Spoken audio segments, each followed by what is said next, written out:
एक वृक्ष पर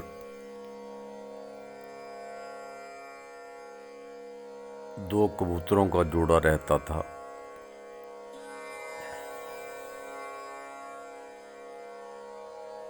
एक दिन एक शिकारी शिकार खेलने के लिए जंगल में घुसा।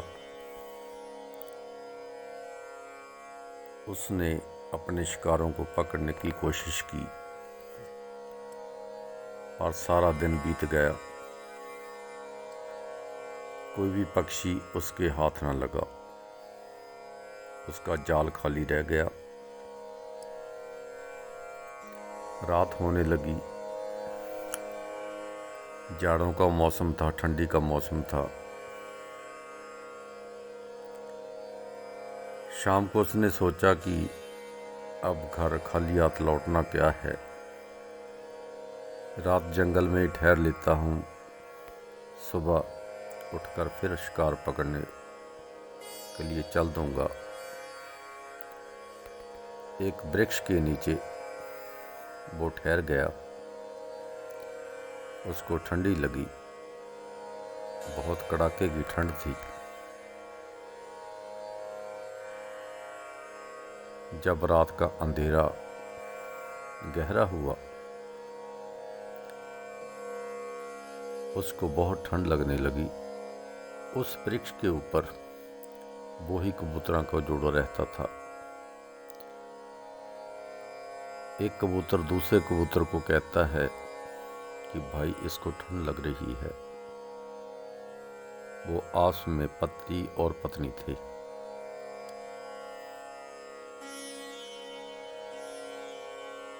वो कबूतरी कह रही है अपने घर वाले से कि इसको ठंड लग रही है, ये है तो हमारा दुश्मन, पर हमारे घर में आया है, इसकी रक्षा करनी चाहिए। कबूतर उड़ा और दूर एक अग्नि जल रही थी। उस आग में से एक जलता हुआ जो लकड़ी थी वो अपनी चोंच में पकड़ कर ले आया। कबूतरी ने अपने घोंसले के कुछ जो डक्के थे उसके आगे फेंक दिए, मानो कि अपना घर ही तोड़ दिया। और कबूतर ने उस आग को उसके आगे फेंक दिया। उस शिकारी ने आग जला ली और भगवान का शुक्र किया। उसको नहीं पता था कि ऊपर क्या हो रहा है। फिर उसने आग जलाई और उसकी ठंडी दूर हुई और लकड़ियां डाली। तो कबूतरी कहती है कि ये भूखा भी है, अब इसको कुछ खाने को मिलना चाहिए। तो कबूतर कहता है कि ठीक मैं खाने को देता हूँ। उसने उस आग में छलांग लगा दी। कबूतर मर गया। उसका मांस शिकारी ने खा लिया।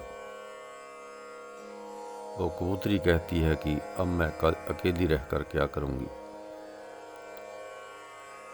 उसी रास्ते जिस रास्ते उसका पति गया था वो भी उसी रास्ते चली गई। भाव कि शिकारी की आग में वो भी गिर गई। शिकारी ने उसको भी खा लिया। उसकी भूख पूरी हो गई और शिकारी ने अंदर से आशीष दी कि कबूतरों, आपका मैं मांस खाकर रात्रि गुजारी है। आप जाओ, स्वर्ग जाओ, मेरा आशीर्वाद है। उसके आशीर्वाद से, भगवान की कृपा से वो कबूतर कबूतरी दोनों ही स्वर्ग को चले गए। जब किसी के घर में कोई आता है वो अतिथि बनकर आता है, भगवान का रूप बनकर आता है। उसकी सेवा सदृश पूरी लगन से की जाए तो भगवान उसको अनंत फल देता है। ये जो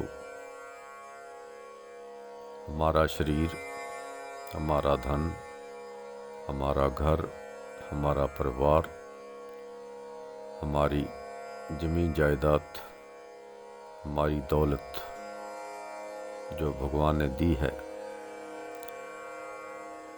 जब किसी के अर्पण की जाए,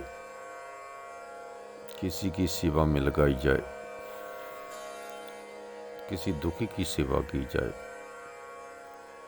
किसी अपाहज की सेवा की जाए,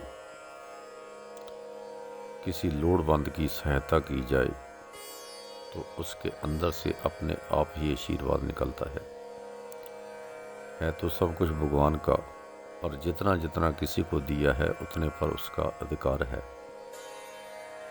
अपने अधिकार क्षेत्र से जो किसी को कुछ देता है, जेकर तो वो सोच कर दिया कि ये भिखारी है तो उसको उसका फल मिलेगा। ये सोच कर दिया कि ये भगवान का रूप है तो फिर अनंत फल मिलेगा। जो कर्म की विशेषता है, जो परालब्ध की विशेषता है, जो लेने देने की प्रक्रिया है, इसका दाता तो एक भगवान है, परंतु जब कोई कर्म करता है तो उसकी भावना के अनुसार उसको फल मिलता है। जैसे शिकारी था तो कबूतरों का दुश्मन, क्योंकि उनको पकड़ता था, मारता था, बाजार में मांस बेचता था,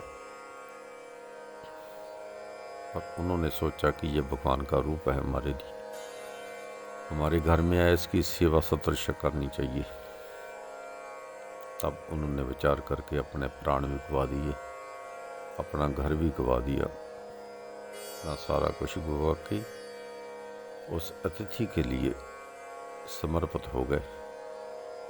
ऐसे जब वृत्ति उत्पन्न होती है तब भगवान भी उसका साक्षी बनकर उनको अनंत फल की प्राप्ति कराता है और अनेक सुखों की परालब्ध जो प्राप्त होती है। ऐसे एक कर्म करने से अनेक ही फलों की प्राप्ति होती है और जीव अपने अनंत गुणों में समा जाता है। ऐसे भगवान की कृपा सभी पर होती है।